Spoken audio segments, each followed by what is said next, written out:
Okay, so let me show you our bathroom. Okay.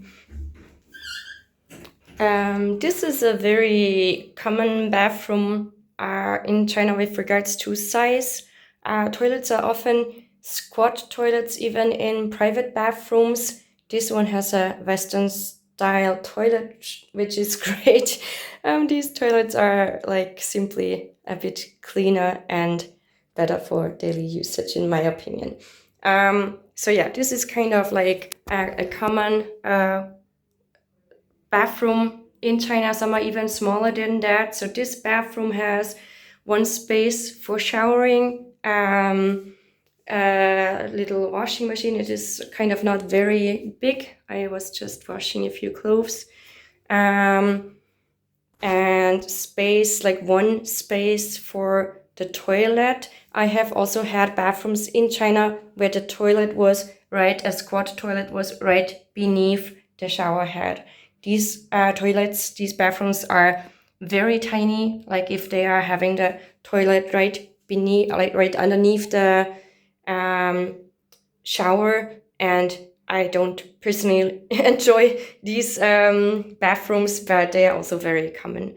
So yeah, we don't have a kitchen here, so I'm washing all of our dishes in the bathroom, and right now we are just using a lot of fang bian mian, like instant noodles and similar dishes. We also have a mensa, a cafeteria we can go to here.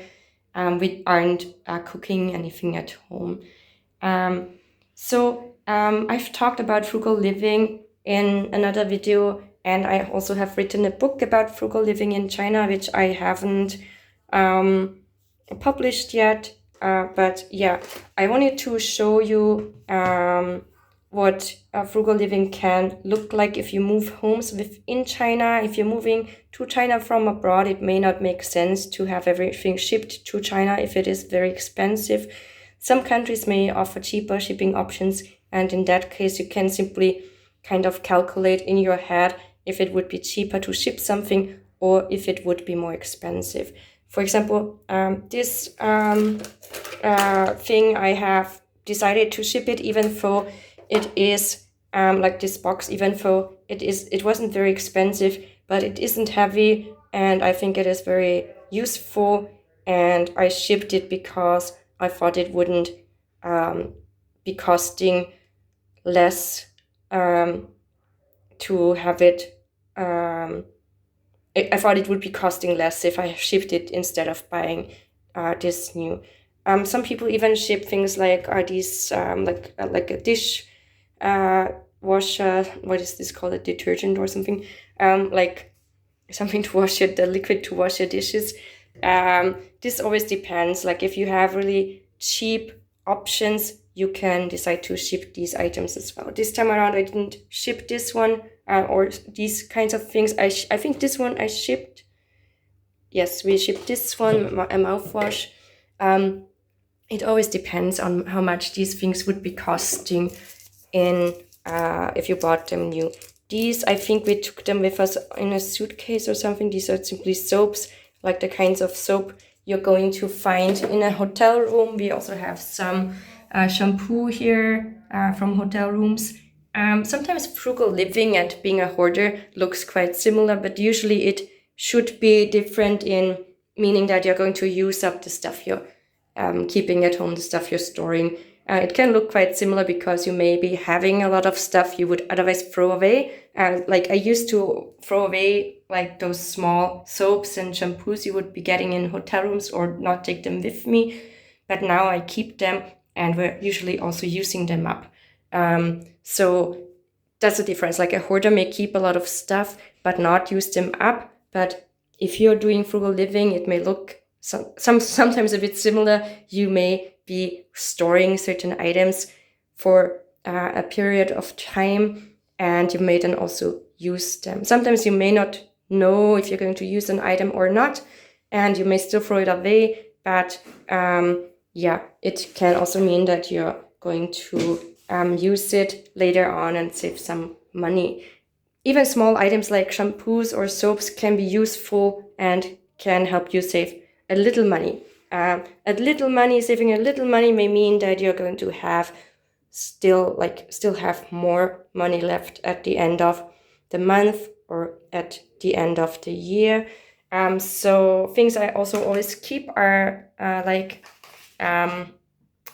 zhijin. I'm also missing the word for English. My mother tongue is German, and right now I also know the word in Chinese. But yeah, it's not toilet paper. It's like the kind of thing you get when you're eating out sometimes. If you get this kind of paper, always make sure to take it with you. You can use it as toilet paper or as a tissue when you're like suffering from a cold or something. Some places in China sometimes give away things like these for free. Baby wipes, wet wipes. I use them to clean our toilet, for example. I don't usually use them for other purposes, so I just use them to clean our toilet, which makes us save money on cleaning utensils, cleaning stuff for the toilet. I tend to buy, I'm completely missing a few words in English right now. Washing detergent. Is this detergent? Washing powder. Online when I can find like kind of cheap options. And I also tend to buy these online because they are usually still cheaper if bought online. I'm going to change one soon. They are also usually cheaper if you buy them online than if you buy them at a shop. So one of these may cost like 4 yuan if you buy them online, and may cost you only about, less than 2.5 yuan if you buy them online. If you buy them at the store, they may cost you about 4 yuan. 4 yuan would be a normal price at a store, and less at less if you buy them online.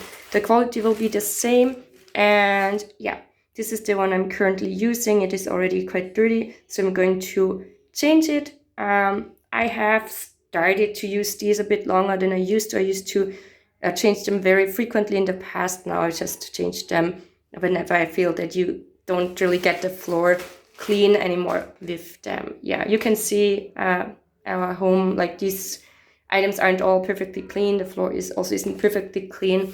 I'm just cleaning up every day, but it's not like perfectly clean. So yeah, these are just a few tips.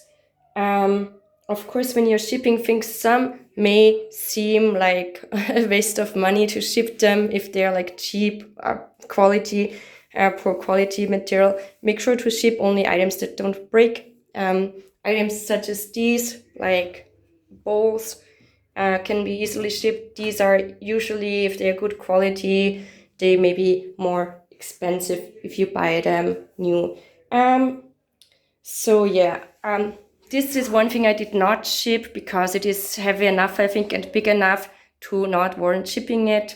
And yeah, another thing I buy online are these. I also found that buying them online saves a bit of money, and since women use these frequently, some women, not everybody uses these, they are also it can also save you a few yuan every month. So I didn't think that keeping these small items makes a huge difference, but I have found that I needed to buy toilet paper much less frequently once I started to just keep these. And since you're getting these anyways, like for free, if you're going to certain restaurants, you can just keep them and use them as tissues or toilet paper. In China, public toilets don't come with toilet paper, so you always need to take your toilet paper with you anyways, and this is a cheap, like a free alternative. Of course, if you go to a restaurant, you're having to pay for your food. Some restaurants in China are very cheap. It won't cost you more or much more than if you cook at home. And this is simply like one easy way to save money easily.